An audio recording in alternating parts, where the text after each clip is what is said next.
السلفية هم من كانوا على مذهب السلف الصالح من الصحابة والتابعين.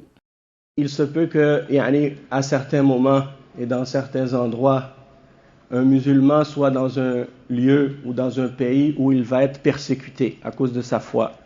Il va être persécuté à cause de sa religion. Et il ne sera pas libre de pouvoir pratiquer sa religion comme il faut, comme il se doit. Et on voit ça parfois même dans certains pays non musulmans où les musulmans ont décidé d'aller s'installer. Ils décident, pour une raison quelconque, et en général, la raison pour laquelle ils décident de s'installer dans les pays non musulmans, c'est pour des raisons matérielles, économiques et pour la dunya. Alors, ils viennent s'installer dans les pays de kufr pour essayer de gagner plus d'argent, pour essayer d'avoir une meilleure vie matérielle, d'accord? Et aussi parfois pour essayer de dire, je vais essayer de profiter de ça pour que mes enfants aient, soi-disant, un meilleur avenir. Allahul Musta'an. Sauf que lorsqu'ils arrivent, ils réalisent qu'ils sont obligés de faire toutes sortes de compromis par rapport à leur religion. Ils sont obligés de délaisser plein d'obligations. Et parfois, ils vont commettre plusieurs parmi les choses interdites qu'ils n'auraient jamais fait dans leur pays d'origine. Mais parce qu'ils sont dans des pays de kufr, ils utilisent ça comme un prétexte pour dire, on n'a pas le choix.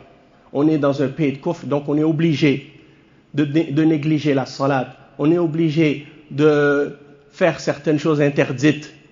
Pourquoi? Parce que ce n'est pas un pays musulman. Et donc, petit à petit, sans même s'en apercevoir, ils s'éloignent de leur religion. Ils s'éloignent de leur pratique. Ils s'éloignent de leur foi. Et peut-être que parmi vous, parmi les frères qui sont ici et les sœurs qui sont ici, certains vont dire, non, c'est pas vrai. Moi, dans mon pays, par exemple, je pratiquais pas l'islam. Puis c'est quand je suis arrivé ici que j'ai commencé à pratiquer l'islam et connaître ma religion. Vous êtes parmi les exceptions. Il ne faut pas se baser sur une exception pour faire la règle générale. La règle générale, c'est que lorsque des musulmans viennent s'installer dans des pays non musulmans, en général, leur foi, elle baisse et leur pratique diminue.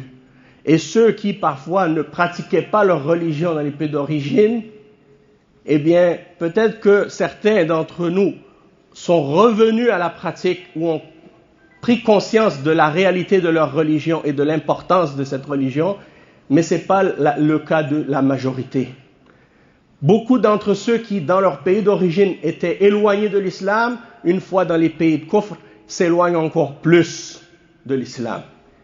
Et on remarque également par rapport à leurs enfants et à l'éducation et à leur famille, des effets catastrophiques sur le comportement, sur la croyance et sur la conduite.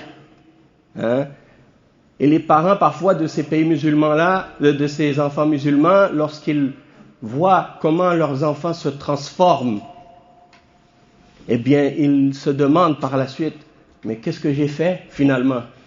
Je voulais garantir pour mes enfants un avenir meilleur et essayer de faire en sorte qu'ils puissent profiter d'avoir une meilleure éducation, sauf qu'ils ne veulent rien savoir de l'école et qu'ils sont tombés dans la drogue et qu'ils sont tombés dans la perversité et toutes sortes de péchés et peut-être même dans l'homosexualité et d'autres choses comme ça.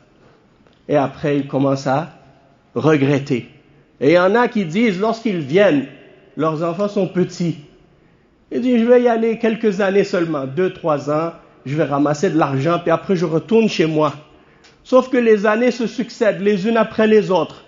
5 ans, 6 ans, 10 ans, les enfants grandissent. Et lorsqu'il est temps, maintenant il dit, là ça y est, je veux retourner.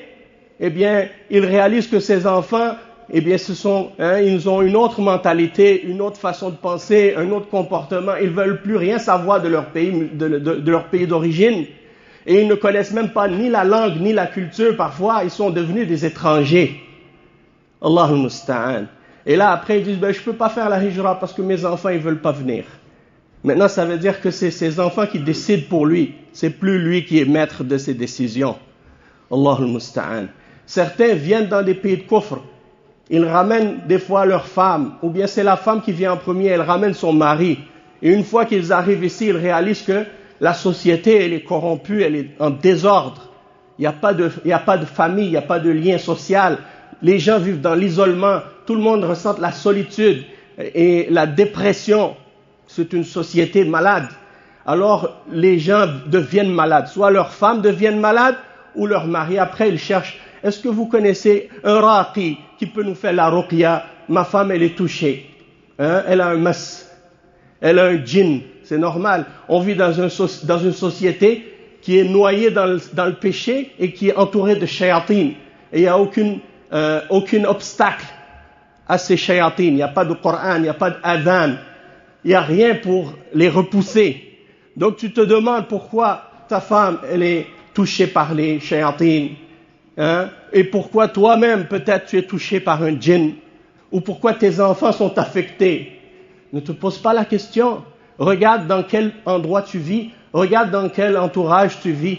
Regarde dans quelle société tu vis. Des fois, on devient aveugle et on ne le réalise pas. On voit le mal devant nous, mais on fait semblant qu'il n'est pas là. On voit le péché devant nous, mais on fait semblant qu'il n'existe pas. Et on se ment à soi-même parce qu'on veut être convaincu que le choix qu'on a fait, c'était le bon. Et on refuse d'accepter qu'on s'est trompé et qu'on a eu tort de prendre cette décision-là. Or, il faut se remettre en question et admettre quand on a tort. Et il ne faut pas avoir peur non plus d'admettre à nos enfants qu'on s'est trompé. C'est pas le but, c'est de toujours vouloir garder la face et toujours vouloir avoir raison et toujours montrer qu'on est celui qui a la réponse à tout et qu'on est toujours correct. Mais il n'y a pas de mal à faire savoir à nos enfants qu'on peut se tromper, même si on est un adulte, qu'on peut prendre des mauvaises décisions, même si on est un parent, et que si on se trompe dans la vie, eh bien on a la possibilité de se repentir et de se corriger, parce que Allah Azza wa Jal, il est Ghafour, Rahim. La porte de sa repentance est toujours ouverte jusqu'à la fin des temps. Et c'est pas perdu. Si on s'est trompé, on peut se reprendre, on peut se corriger, on peut se repentir, on peut demander pardon et se réformer et faire en sorte que les choses se corrigent et s'améliorent. Donc le vrai sens de la hijra pour les musulmans, c'est pas de quitter les pays de l'islam dans lequel on vit et qu'on protège notre foi et notre religion pour venir vivre dans des pays qui sont basés sur le matérialisme et sur le kufr et sur le shirk et sur l'ilhad. Puis on vient vivre parmi ces gens-là dans leur société, puis on pense que c'est le paradis sur terre. Et après on se vante d'avoir réussi. Non, ça c'est pas la vraie réussite. La vraie réussite, c'est de t'avancer vers ce qui t'ouvre les portes du paradis au jour de la résurrection. Ça c'est la vraie réussite. Mais le fait de dire je suis en Occident, je vis dans des pays, on a l'eau courante quand on tourne le robinet, et que on a tout le confort et les routes sont propres et ils ramassent les poubelles. On est bien ici. Et c'est ça le vrai bonheur. Et à quoi tout ça sert si on n'a pas la foi? Et qu'est-ce que tout ça peut nous amener si on n'a pas notre religion? Donc c'est sûr que le fait d'être dans un pays musulman, il y en a qui vont penser que si c'est un pays musulman, il faut que ce soit parfait 100%. Il ne peut pas y avoir de péché, il ne peut pas y avoir d'injustice, il ne peut pas y avoir de mal, il ne peut pas y avoir de kufr, il ne peut pas y avoir de shirk ou des manifestations de ces choses-là. Sauf que c'est possible qu'il y ait, oui, de ces choses-là dans les pays de l'islam, mais si tu compares en proportion ce qu'il y a dans les pays de l'islam par rapport à ce qu'il y a ici, eh bien c'est incomparable. Si vous regardez par exemple le taux de criminalité qu'il y a dans certains pays musulmans comparé au taux de criminalité qu'il y a aux États-Unis et au Canada ou bien en Europe, il n'y a pas de comparaison. Et vous dites il y a de la corruption dans les pays de l'islam. C'est vrai que parfois dans certains pays sous-développés ou dans certains pays qui sont les pays comme on dit du tiers-monde, il peut y avoir des manifestations de corruption et d'injustice, ça c'est vrai. Mais ici, vous pensez qu'il n'y en a pas? Vous pensez que ici c'est parfait? Vous savez très bien que c'est pas vrai. Et vous savez très bien qu'il y en a de l'injustice. Et vous savez très bien aussi qu'il y en a de la corruption.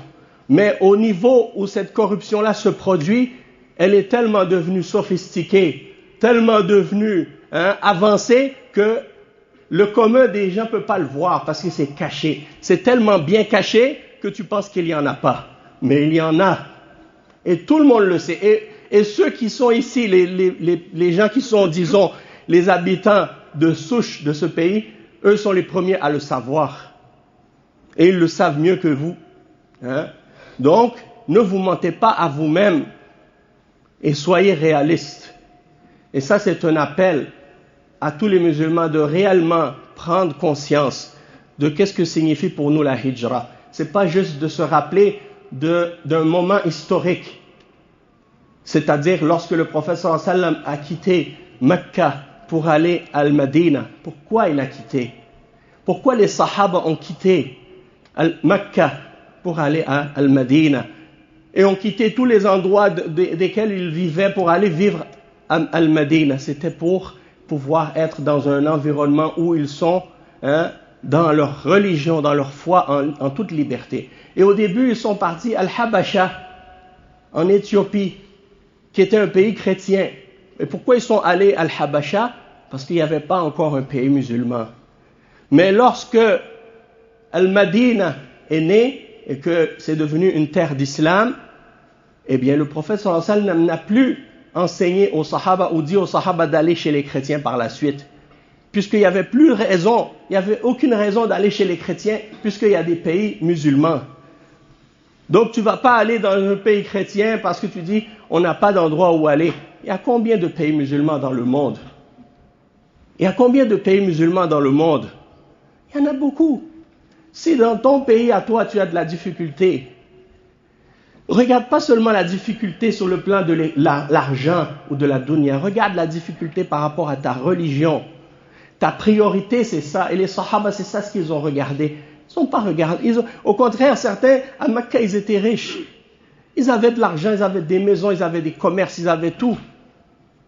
Ils étaient respectés, ils ont abandonné tout ça pour Allah et son messager, ils sont partis à Médine vivre comme des étrangers, mais des étrangers parmi leurs frères, des étrangers avec des mu'minines, au lieu de vivre avec la richesse mais dans les pays de kufr. Nous aujourd'hui on a inversé ça complètement. On a inversé ça parce qu'on n'a pas compris la réalité de l'islam. Si on avait compris la réalité de l'islam, on ne voudrait même pas rester une journée parmi les mouchrikines et les kuffars. On préférerait vivre avec nos frères, avec leurs défauts, mais on préfère vivre avec nos frères qu'avec des kuffars et des mouchrikines. Ils ont beaucoup plus de défauts et le plus grand défaut qu'ils ont, c'est le kufr et le shirk dans ce pays. C'est des mulhidines, des kuffars, des mouchrikines, ils ne croient pas en Allah, ils donnent à Allah des partenaires. Il n'y a pas plus grand crime que ça. Tandis que les défauts de tes frères dans les pays de l'islam, eh bien c'est des défauts sur le plan de la dunya. Des défauts superficiels et secondaires qui peuvent se corriger facilement. Tandis que d'appeler quelqu'un qui est à la foi, si au moins on venait ici dans l'intention et dans le but de leur faire la da'wa et de les amener à l'islam et de leur expliquer la foi, ça ce serait déjà quelque chose de bien, à condition d'avoir la capacité de leur transmettre le message et d'avoir la connaissance pour être capable de leur faire la da'wa. Mais malheureusement, non. On vient ici pour leur demander, pour tendre la main, pour que eux nous donnent. Pas pour donner. Pas pour que eux, ils prennent de nous quelque chose. Donc ça, c'est pas le comportement du musulman. Le prophète sallallahu alayhi wa sallam, il a dit la main qui donne est au-dessus de la main qui reçoit. Donc tu dois faire en sorte que ta main soit au-dessus et non pas en dessous. Tu ne dois pas être celui qui demande, mais celui qui donne. Ala kulli hal, mes frères, il y a tellement de choses à expliquer sur ce sujet, mais disons que de temps en temps, on fait le rappel parce que c'est important d'en parler.